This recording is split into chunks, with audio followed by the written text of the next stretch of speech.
अस्सलाम वालेकुम, मैं हूँ कुर्सलान आरिफ और आप देख रहे हैं प्रोग्राम नौ एन आर अब की बार। नाज़रीन, हमारे माशरे में एक ऐसा तबका भी मौजूद है कि जो बज़ाहिर नज़र नहीं आता है, लेकिन उनकी ऐसी हरकतें होती हैं जो कि हम डेली लाइफ में नहीं कर सकते।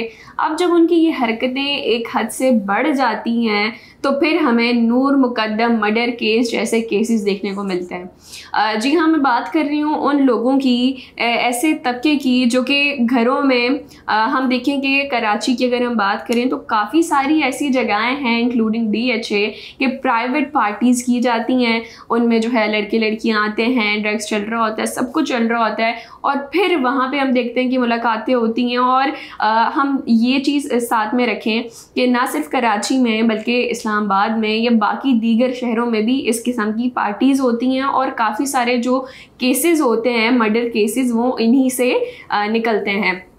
हम नूर मुकद्दम केस की बात करते हैं कि पहले जो ज़ाहिर जाफ़र हैं, मुजरिम ज़ाहिर जाफ़र, उसको सज़ाए मौत सुना दी गई थी। लेकिन अब जो है उस बंदे ने जी सुप्रीम कोर्ट में चला गया है मज़ीद ख़ुद को बचाने के लिए। उसकी जो फैमिली है, इस केस में क्या हुआ था, क्या इसका बैकग्राउंड था और आगे क्या हो सकता है, तो ये सारी चीज़ें जो है वो हम आज के प्रोग्राम में डिस्कस करेंगे।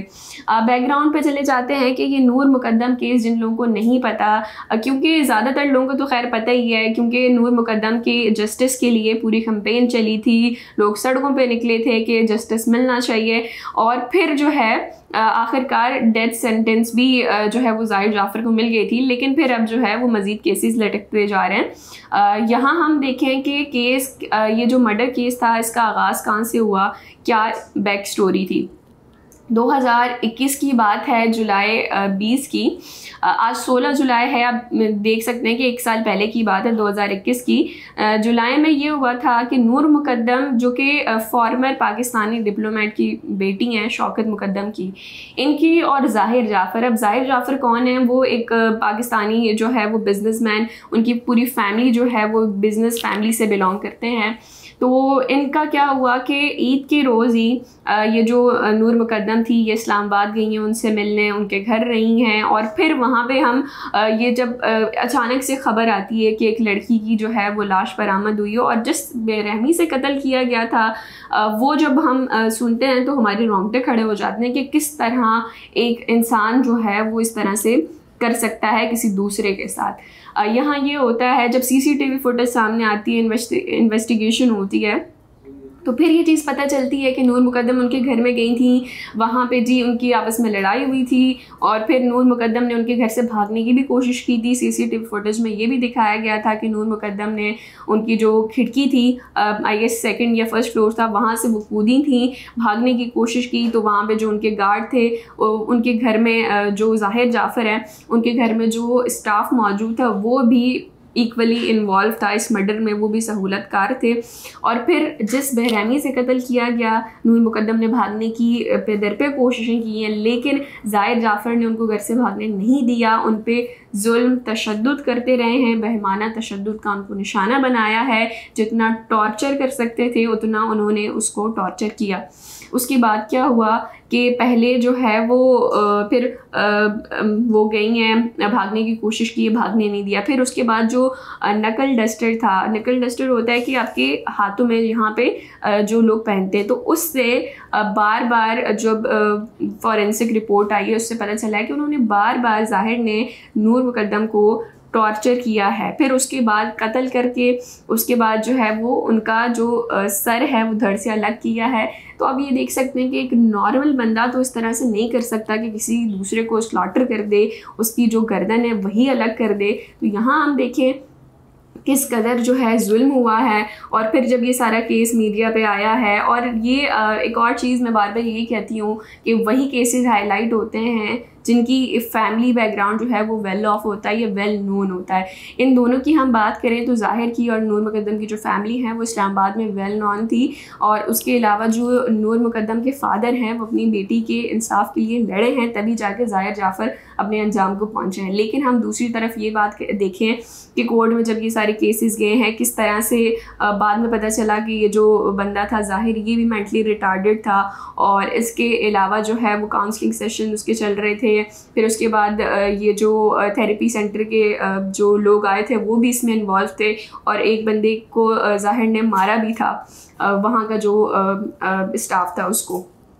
उसके बाद ये जो सारा केस है ये मीडिया पे चला, लोगों ने जो है वो कैंपेन चलाई नूर मुकद्दम के हक़ में कि इस तरह से इंसाफ होना चाहिए। और फिर हम देखते हैं कि कोर्ट में ट्रायल्स हुए, तो नूर मुकद्दम वो जो ज़ाहिर जाफ़र था उसके जो वालिदैन थे, जब उसने कत्ल कर दिया नूर मुकद्दम को, तो फिर उसने अपने फादर को कॉल की कि अब क्या करूं। तो फिर एक अगर हम देखें कि एक इंसान है, उसको कोई बता रहा है कि इस तरह से मैंने कत्ल कर दिया, तो उसको सबसे पहले चाहिए कि वो पुलिस में बताए, लेकिन उन्होंने ऐसा नहीं किया। उन्होंने अपने बेटे का साथ दिया और बेटे को पूरी बचाने की उन्होंने कोशिशें की हैं। पूरा सहूलतकार वो बने हैं, ज़ाहिर के फादर जो है वो पूरे सहूलतकार बने अपने बेटे के इस जुर्म में, बजाय कि बेटे को पुलिस के हवाले करते। तो यहाँ हम देखें कि वालिदैन की कितनी ज़्यादा गलती है। अगेन मैं ये कहूँगी कि इस किस्म के, खैर ये तो नूर मुकद्दम केस है, लेकिन इसके अलावा भी हम देखें कि पेरेंट्स की भी बड़ी गलती होती है, अपने बच्चों में नज़र नहीं रखते। यहाँ हम ज़ाहिर की फ़ैमिली को देख लें कि किस तरह से उनके वालिद ने उनको बचाने की कोशिश की। इसके अलावा नूर मुकद्दम का हम देख लें कि उसके वालिद कहाँ थे जब बेटी जो है वो 3 दिन तक घर नहीं आई थी, तो आपने क्यों नहीं इन्वेस्टिगेशन की, या एक दिन के लिए भी अगर कोई 2 घंटे के लिए भी आपकी बेटी आपकी कॉल नहीं उठाती, तो आपको चाहिए कि आप जो है बार बार उसका पता करें कि वो कहाँ है। लेकिन यहाँ पे पेरेंट्स की भी गलती हमें नज़र आती है। जी नाज़रीन, तो ये थी बैक स्टोरी। मैंने आपको बताया कि किस तरह से केस स्टार्ट हुआ और इस केस में क्या क्या चीज़ें देखने को मिली। अच्छा, उसके अलावा हम देखते हैं कि इस केस में आखिरकार लोगों ने कैंपेन चलाई, नूर मुकद्दम जस्टिस के हैशटैग भी ट्रेंडिंग पे गए। अच्छा, उसके बाद क्या हुआ, कोर्ट में ट्रायल्स होते रहे, पता चलता रहा कि क्या क्या चीज़ें किस तरह से हुई हैं। फिर फॉरेंसिक रिपोर्ट आई है, फिर CCTV फुटेज आई है, और मेन स्ट्रीम मीडिया पे CCTV फुटेज इस वजह से नहीं दिखाई गई थी कि इतनी ख़तरनाक वो थी, ऐसी दिल दहला देने वाली, कि वो टीवी पे नहीं दिखा सकते थे। अब आप सोचें कि उस लड़की के साथ क्या हुआ होगा, कितना जुल्म हुआ होगा, कि वो जो फुटेज थी वो मेन स्ट्रीम मीडिया पे नहीं हम चला सकते थे लोग, क्योंकि पैमरा की जानिब से मना किया गया था कि मेन स्ट्रीम मीडिया पे वो फुटेज नहीं चलेगी। अच्छा, उसके बाद क्या होता है, केस चलता है, जो मुजरिम है ज़ाहिर जाफ़र, उसको सज़ाए मौत सुनाई जाती है। उसके अलावा जो है वो जो सज़ाए मौत के बाद नूर मुकद्दम के जो फादर हैं शौकत मुकद्दम, वो ये डिमांड करते हैं कि मज़ीद सख्त सज़ाएँ होनी चाहिए। अच्छा, फिर जो ज़ाहिर के वालिदैन थे उनको बरी कर दिया जाता है, और जो वहाँ पे उनका स्टाफ मौजूद था, उनका खानसामा, और ये जो ज़ाहिर के घर पे जो उसका खानसामा था और जो गेट कीपर था, इनको भी जो है वो सज़ाएँ सुनाई गई थी। तो इनकी सज़ाएँ भी उन्होंने कहा है कि मज़ीद सख्त होनी चाहिए, ज़ाहिर जाफ़र की भी। अच्छा, उसके बाद अब क्या होता है कि ज़ाहिर जाफ़र की जो फैमिली है वो वहाँ से निकल के अब सुप्रीम कोर्ट की जानिब आ गए हैं कि ये जो सज़ाए मौत का ये सज़ा सुनाई गई है इसको ख़त्म कर सकें। लेकिन हम यहाँ देखें कि 25 साल की जो कैद है वो तो उनके हिस्से में है ही है, लाइफ टाइम इम्प्रिजमेंट जो है उनके हिस्से में है। तो यहाँ अगर ये देखें किस तरह से ये सारे केसेस हुए हैं, किस तरह से चल रहा है, और ये वो केस है जहाँ पे नूर मुकद्दम की जो फैमिली है वो वेल नॉन भी थी, वेल ऑफ भी थी, और उसके बाद जाके 1 साल गुजर चुका है, 1.5 साल होने वाला है, और अभी तक उनको उस तरह से जस्टिस नहीं मिल सका। आप ये देखें कि उस फैमिली का ये हाल है, तो बाकी जो हमारे माशरे में आम लोग हैं जो जिनकी फैमिली के पास इतना पैसा नहीं होता, केस नहीं लड़ सके, तो उनको इंसाफ कौन दिलवाएगा और किस तरह से उनको इतना डिले जस्टिस मिलेगा। तो ये वाली जो चीज़ है ये नोटिस करने वाली है कि किस तरह से ये जो सारे मामला था ये चल रहा था, और जस्टिस सिस्टम की हम बात करें तो जिस तरह से जस्टिस होना चाहिए थे उस तरह से उनको जस्टिस नहीं मिला, और कितना डिले हो रही हैं ये सारी चीज़ें। तो एक ये पॉइंट भी दिखने वाला है। उसके अलावा अगेन मैं इस पे आऊँगी कि हमारा जो सोसाइटी है किस तरह से चीज़ें चल रही हैं। लोग जो है वो इन कामों को, अक्सर जो बुरे काम हैं उनको पैशन समझना शुरू कर देते हैं, उनको समझते हैं कि हम इस तरह करके बड़े कूल लगेंगे। तो अगेन मैं यही कहूँगी कि जितने भी टीनेज बच्चे हैं, हम जितने यंग बच्चे हैं, लड़के लड़कियाँ हैं, उनको चाहिए कि एटलीस्ट वो अपनी ज़िंदगी को सही तरह से गुजारें, बुरी एक्टिविटीज़ में इन्वॉल्व ना हों, ताकि वो ख़ुद को और बाकियों को जो है वो काफ़ी सारे जो जुर्म हो रहे होते हैं, बुरी चीज़ें हो रही होती हैं माशरे में, उनसे बचा सकें।